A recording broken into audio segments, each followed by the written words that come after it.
Chicago. I don't want to look ahead or anything, but whenever we go to cities for the first time, it's a cool thing.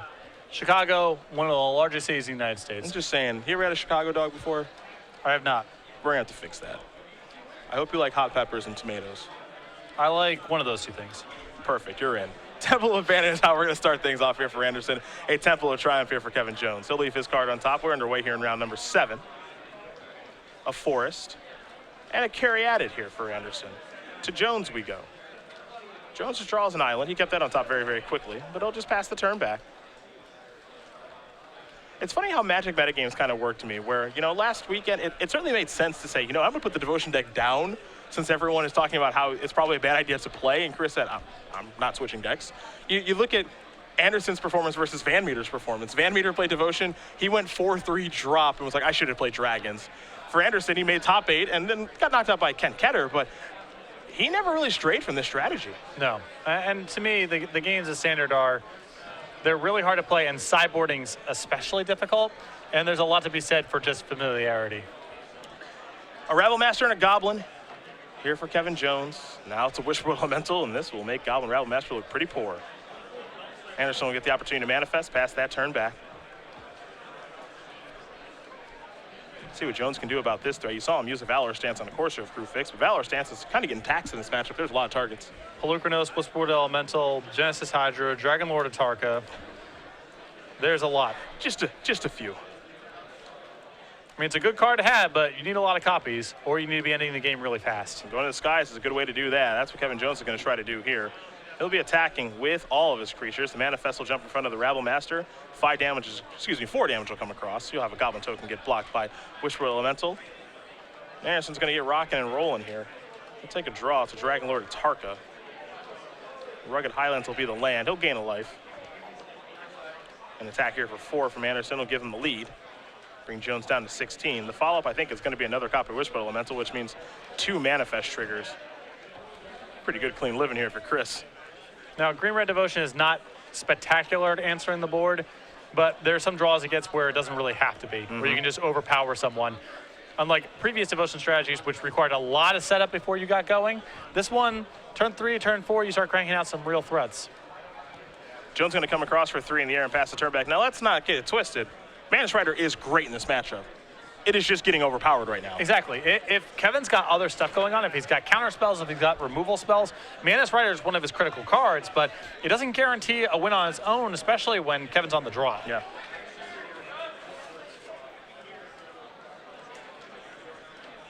So Chris wants to move forward here. He's going to turn them all. Manus Rider looks like it's going to block a Manifest creature. Let's see if Jones got it right. Uh-oh. Chris is reaching for some mana here. This could go real bad. This just went pretty bad. That's what we call guessing wrong. This just went not good. And trample over for some damage too. I guess you should have blocked number 2. I think that we might have seen an unmorph here anyway. Dragon Lord Atarka eats that Mantis Rider. We're going to have a Ojutai's Command here. I think nice. Kevin's going to go with the gain 4 life draw card strategy as Chris will manifest twice more. Seen better cards than gain 4 draw card. Kevin Jones is, he's all done here. Chris Andersen's going to win game number 1 over Kevin Jones. Green-Red Devotion up a game very quickly over Jeskai Aggro. That is called getting overpowered. Yep. I mean, that was not even Chris doing really anything with Nykthos that game. Just a curve of Whisperwood Elementals was fast enough to race whatever Kevin was doing. Yeah, what a beating that was. We'll take a look at the sideboards here. We'll start with, we'll start with Kevin since he'll be on the play. He's got 3 Anger of the Gods, 3 Master of the Unseen, 3 Disdainful Stroke, 2 Russian Cleric, an Elspeth Sun's Champion, a Glare of Heresy, a Roast, and a Negate. So he's actually got some good options. Yeah, for sure. I mean, the Roast seems like a straightforward card to bring in as the Elspeth. 3 copies of Disdainful Stroke and 3 copies of Anger of the Gods. I think this is a really good package here for Kevin. Now, Anger of the Gods is a little awkward alongside some of the smaller creatures. Some of them may get cut, although, the small creatures like Soulfire Grandmaster, for example, they are pretty good against Chris because he doesn't kill creatures that well. With that said, Disdainful Stroke checks the big stuff and Anger of the Gods can pin the small stuff, and that's a very good recipe. We'll take a look at Chris's sideboard now. 2 copies of Hornet Nest, 2 copies of Roast, a Barrage of Boulders, 2 Nissa Worldwaker, and Ugin the Spirit Dragon, 3 Den Protector, 4 copies of Plummet. I think those plummets have got to come in. You're expecting Mana Strider, Dragon Lord Ojutai as well, and Chris is very vulnerable to flyers. I don't know if he wants the full 4, but I think he wants some copies. And 2 copies of Hornet Nest, pretty solid against cards like Angler Gods, good against Goblin Rabble Master, other cheap drops I think that'll come into. We'll take a look at that Season 3 schedule here on the Open Series. Of course, we did start things off with Grand Prix Charlotte. Our champion, Michael Malone, congratulations yet again to him. A very impressive performance with that Elves deck. Yeah, for sure. Indianapolis, we were at last weekend. Congratulations to Eric Rill, Standard Open champion with Dragons in Baltimore this weekend.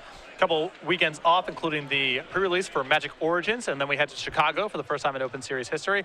After that, we head over to Richmond, then Washington, D.C. for a Legacy Open, a Standard Grand Prix in London. We go back to Charlotte for a Modern Open Series event, and then the Season 3 Invitational in New Jersey, Standard and Legacy as the invitational format with a 2-day $20,000 Open Series event, which will be standard August 28th through the 30th. Any of the main events that you do sign up for on the Open Series, you'll get the fantastic Tassiper playmat with Bananas, the Slave Dog. Yep, just happy to be there no matter what's really going on. Like most dogs, this playmat comes free with any entry to a Season 3 Open Series event. It's not limited to the first X people who signed up. It's not for a limited time only. We don't mail it to you. Limited time only, I guess it's technically true because it's only through the end of Season 3, but you have a lot of time to get this playmat. Just head over to any of our Open Series events. Sign up for the main event, get this thing. Boom, easy, simple. Easy. You can hang out with Bananas, the Slave Dog. Look at him. Just so happy. I'd be happy. And the cat's actually the one lounging in a very comfortable chair, access to unlimited food, and looks very, very unhappy, just like animals in real life. It's true. Because you can't make a cat happy. It's actually impossible. Yeah. I don't want to say I'm anti-cat, because I'm not, but I'm not pro-cat. So I'm living with my girlfriend's cat. His name's Levi. He's the best cat of all time. Super, super, super snuggly. Okay. But he has just torn my couch to shreds. Yeah. I mean, that thing is just done. Got him a scratching post. Won't use the scratching post. Will not use the scratching post. Your standard challenge is in room 301. So I'm pro cat, but you pay different costs. The flip side is that they handle being alone for a while a lot better than a dog does. That's true. And I've only got so much time to give. Also true. I got my job during the week. I got this stuff on the weekends. So dog's not realistic for me to own. I love the cat, but the cost is that the couch is just being destroyed. I do love the refusal to use the scratching post. Look, I got you this thing that you can tear apart. Yeah. Nah, I'm good. I'm just going to keep tearing apart the couch, actually. He also just knocked a stack of fetch lands off my nightstand. There were several. I mean, it's like he knew. There's like stack of commons, stack of fetch lands. Comes over in the morning, knocks over the fetch lands. Licks my face to wake me up to let him know that he's ready for me to feed him. Okay. Commons untouched. Yep. Fetch lands everywhere. You wake up, you step on them. Just polluted deltas and flooded strands just all over the floor. Yep. That's just tough. Right. That's tough right there. We're going to start off with a Temple of Triumph here. What's up with my stack of Abzan guides? Untouched. Yeah. Why do you have a stack of Abzan guides? Whatever. It's fine. Some draft leftovers, An Elvish Mystic here for Chris Andersen. Kevin with the Plains. Does he have a Soulfire Grandmaster to play? It appears that he does, and he will cast it. Also has a Roast in hand. That'll be able to take care of the first big threat and might even allow Kevin to gain 5 life as well if that Soulfire Grandmaster stays on the battlefield.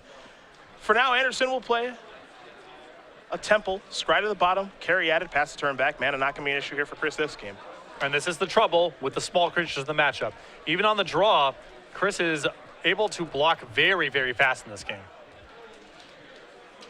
Kevin will come across with the Soulfire Grandmaster. Here's a Temple. Chris blocked. I love it. Yep. What's he playing around here? Come on. Yeah. Lightning Strike's going to take care of the Elvish Mystic. Kevin will gain 3 life. Pass the turn back. Kevin does look to have some mana troubles as far as colors are concerned. He's got 2 copies of Dig Through Time in hand and no blue mana. A Nykthos here from Chris. A Morph is a Rattleclaw Mystic. Pass the turn back. We'll go to Jones, who will take a draw. He has found a Temple of Epiphany, so blue mana becoming less and less of a problem as here comes the Grandmaster. Caryatid will block again. There is the Temple. Take a look at that top card. It'll now become the bottom card for Jones. And that's a sign that Chris has something pretty explosive to do. He could have traded his morph there with Soulfire Grandmaster and said saying, nope, I want all the mana. Jones going to pass back, not willing to roast. Chris is going to sacrifice a Wooded Foothills. He'll go down to 19. Time to search it up. Get a basic forest. Andersen top 8ing last week on Green-Red Devotion. We saw him top 8 the Season 1 Invitational earlier this year with Green-White Devotion. He likes these big mana strategies in this format, apparently. He's going to unmorph. He's got a lot of mana. He's going to play a copy of Hornet Queen very confidently. Dare Jones to have an answer. It appears he doesn't. Probably playing this now instead of Dragon Lord Atarka as a concession to Valorous stance, which he doesn't want to get tagged by. This does open the opportunity for Anger of the Gods to be really powerful for Kevin if he finds it. I agree. Looks like he doesn't have it. All he can do is pass the turn back. A little blue mana available here. Maybe try to bluff a card like Ochitai's Command. Andersen will take a draw step. Found a copy of Rattleclaw Mystic. Devotion, by the way, is certainly turned on right now. Devotion agreeing with that. Copy of Nykthos. It can add a lot of mana. Here comes Andersen in the air for 5 points. He'll leave one insect back. He'll play a copy of Wooded Foothills. Does he want to add anything else to the board is the question. He'll play a Morph, which is rather safe in this situation. Here is Ochitai's Command. Counter that and draw a card, a little dismiss action. And I love playing the Rattleclaw Mystic here. Probably good enough to get hit with Ochitai's Command without really costing Chris anything he cares about. Well, Kevin just found a nice card. It's a copy of Anger of the Gods. That said, Chris might be able to add a lot of mana here and still be able to cast a card like Dragon Lord Ochitai. Or excuse me, Dragon Lord Atarka. Even Whisperwood Elemental would be a nice follow-up here. Yeah. He gets at least one opportunity with Whisperwood Elemental because the shields are down on Kevin's side. It also protects him a bit against Anger of the Gods.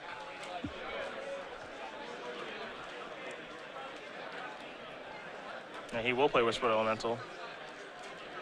There's a manifest, pass that turn back. Kevin's draw, if that Ochitai's Command was Anger of the Gods. Now he will draw a card.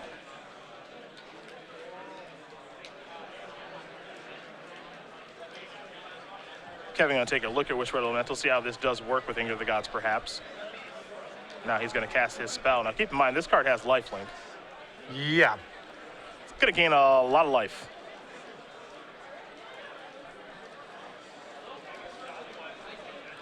Like a lot. I think it's 30. I think there's 10 creatures in play. It's a lot. Whispered Elemental will probably be sacrificed. Right. So it'll mess up the numbers a little bit, but it's going to be a lot.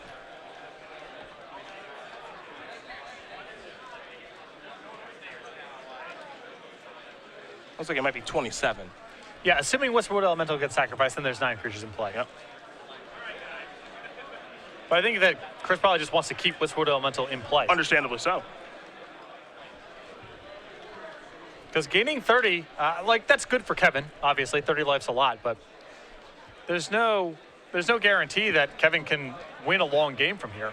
And the one thing to keep in mind here actually is that he can't really afford to sacrifice these because Whisper Elemental says when this creature dies. Right, and Anger exiles. Yeah. So he actually has to just leave Whisper Elemental on the battlefield, which is actually a good card to rebuild with, as is the second one. Yeah, that draw was perfect. Yeah, pretty good. Attack for 4, bring Jones down to 48, manifest twice, so long as you do remember the triggers, which Chris will not forget. Pass that turn back. Last card in Andersen's hand is Dragon Lord Atarka. Jones will take a draw. 48 life is a lot to work with. So perhaps he can work his way towards finding some more blue mana. Roast will go after Whisper Elemental. Valorous Stance will take care of the other one.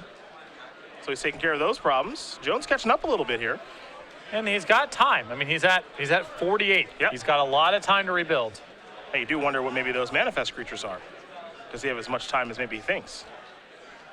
Chris will start by unmorphing Courser of Crucifix. We'll take a look at the top card. It is a copy of Plummet. He'll come across for 4. Jones down to 44. Carry added, a passing the turn. Let's go back Kevin Jones's way. He'll take a draw step here. There's a Soulfire Grandmaster with Disdainful Stroke at the ready. Plummet is a draw here for Andersen. Take a look at the top card now. It's Temple of Abandon. You'll get 2 triggers, one for the Scry, one for the Courser. Andersen going to go up to 19. That top card's a Rattleclaw Mystic.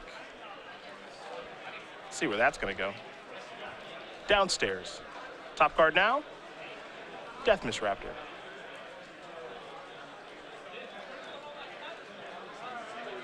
Gonna get some beatdowns. Jones gonna go down to 40.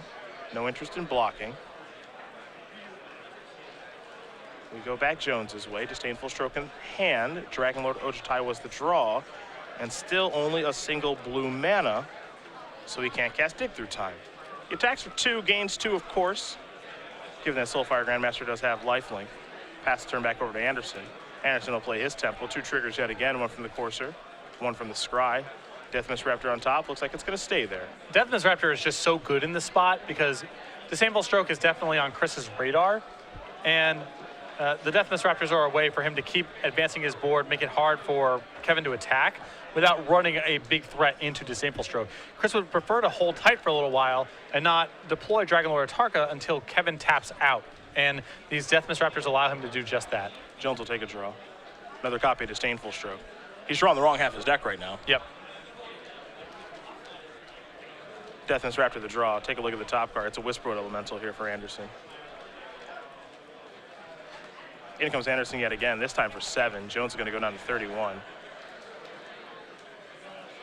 Will Andersen keep playing threats? He'll play a Morph this time. Yeah, he can unmorph the Death Miss Raptor into a 4/4. So if the card he's worried about is Anger of the Gods, that protects him. Stoke the Flames was the draw there for Jones. Andersen's going to unmorph now. It's going to get a counter. And we're going to go back Andersen's way. Though Jones was able to gain 30 from Soulfire Grandmaster in combination with Anger of the Gods, he's still in rough shape. And Chris is getting some very fortunate reveals with the Courser here. It's been a lot of temples revealing a substantial card on the top of the deck. Elvish Mystic, not so great, but Wooded Foothills, not so bad. shuffle that away, try again. Time for those beatdowns. One Death Miss Raptor is a 4/4, the other's a 3/3. That manifest, it's probably nothing. At this point, Just a guess. safe to say. Probably just nothing. And then, of course, we have Crew Fix as well. Jones, well, he's back down to his original life total. That's 20. You see Chris not making a move. I think that he's only going to deploy one of his big creatures when Kevin taps out or when Chris is in a position to cast multiple spells in the same turn. Now, that might sound hard to do, but with Nykthos and the amount of mana that he has, not impossible for him to cobble together a turn of Whisperwood Elemental and Dragon Lord Atarka once Kevin's shields are low enough for that to be a productive play. Stoke the Flames got cast. That's why Jones up to 24. He found second blue mana. The problem for Kevin is that it entered the battlefield tapped. It was Mystic Monster. On the upkeep, Chris is going to sacrifice that Wooded Foothills. He'll stay at the same life total, given that Courser's in play. He'll get a Mountain. Doesn't want to draw Elvish Mystic, so we'll see what he's able to draw now. You look at Kevin's hand, and Chris has done a very good job of deading it. I mean, multiple copies of Disdainful Stroke. And Chris has had that card on his radar the whole time, and Kevin is really rotting with those cards in his hand right now. Chris will draw Nykthos. What's next here for Andersen? Den Protector. Not a bad draw to have next turn. But for now, the beatdowns. Chris will take a look at the manifest. That's probably something. Yeah. Not buying it. Valorous Stance, going to go after this Death Miss Raptor. That to me is a pretty bizarre play unless Kevin has a way to counter the Den Protector that's on top of the deck. Which he might. It is a little strange. To me, that feels like that Valorous Stance has got to go after Courser Crew Fix. Unless Kevin has a way to lock out the Den Protector that's coming next turn, that doesn't get him anywhere. Here's 5 mana. Whisperwood Elemental. Saw the way Chris played that, expecting it to get countered. Yeah, he knows. Now he'll pass the turn back over to Jones. Time for Jones to take a draw. He finally has double blue mana. Picked up a copy of Stoke the Flames. The thing is, it's pretty attractive for Chris to start test spelling him next turn because now he has 2 blue mana. So if you get hit with Disdainful Stroke on these subsequent turns, it prevents Kevin from casting Dig Through Time. Which is a card you can imagine him having stuck in his hand. Yeah, and something that he really needs to be able to pull ahead in this game as well. There's a Forest. Andersen will gain a life. 22 all. He'll have to turn over the top card in just a moment here since he does have Courser in play. So we'll make sure that gets revealed. And it is a Genesis Hydra. I don't think Kevin wanted to see that staring back at him. I mean, these single strokes are good, don't get me wrong, but they are only 1-for-1s, and Chris has a lot of big stuff to play to. There's a morph. And that does resolve, so it does make that play last turn when Valor stance on the Deathness Raptor a little curious. Here's a copy of Dig Through Time from Kevin.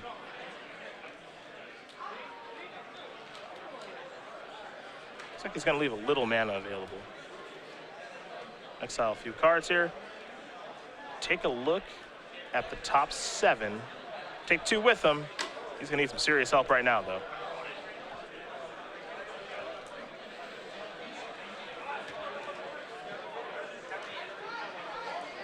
Anger of the Gods in there, Elspeth too. Also a copy of Mana Strider. Might be hard to pass up Anger of the Gods plus Elspeth right now. Anger of the Gods can gain a boatload of life again. Yep. I mean, it's nice to have that, but I still don't know Kevin's favorite even if he gains a bunch of life. There's no guarantee that that's the case. Some motorized commands hiding out as well.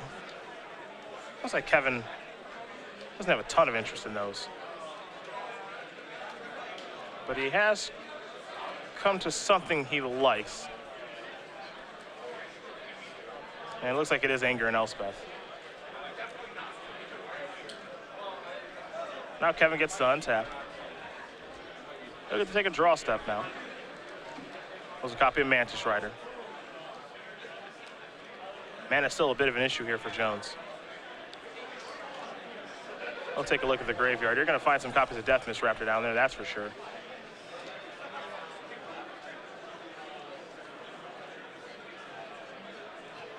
But I still think this is a pretty good spot to cast Anger of the Gods. Yeah, I mean, it gives him some more time to deploy his cards. He's got a full hand. Yeah. Cast Anger here, gain some life, kill some stuff, still be able to leave a Disdainful Stroke. Yep. Might be a winnable game here for Jones. Looks like he's going to go a different route, maybe to Mantis Rider. Maybe not. I think that Kevin's hand is going to be forced on Anger of the Gods real soon, and he can't afford to play Mantis Rider in this spot because he's going to get overwhelmed on the board most likely. Looks like he's just going to pass the turn back. Now this is interesting. Deathness Raptors are coming back. One face up, one face down. Wishwood Elemental will be returned. And now Chris is going to unmorph. We'll get a counter there. How do you feel about just passing the turn there? Kevin may feel like he needs to dig through time yet again. I think that's a spot where he has to cast Anger, just gain a bunch of life, and hope that his leftovers are good enough, especially with the Sample Stroke as protection. Let's see what's next here. This is going to be a big turn for Chris because he has Nykthos. And remember that if Kevin has to cast a Disdainful Stroke, that means Dig Through Time's off the table. He's only got the 2 blue.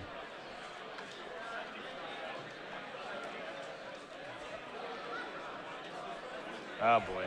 Chris is going to play another copy of Nykthos. He'll gain life from Courser. But he's going for broke right now. This might just be a gigantic Genesis Hydra, perhaps.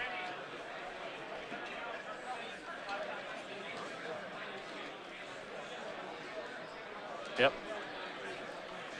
For a metric ton. Yeah, Dragon Lord Atarka on top of the deck, so, you know, it's not bad. At the very least, you get that.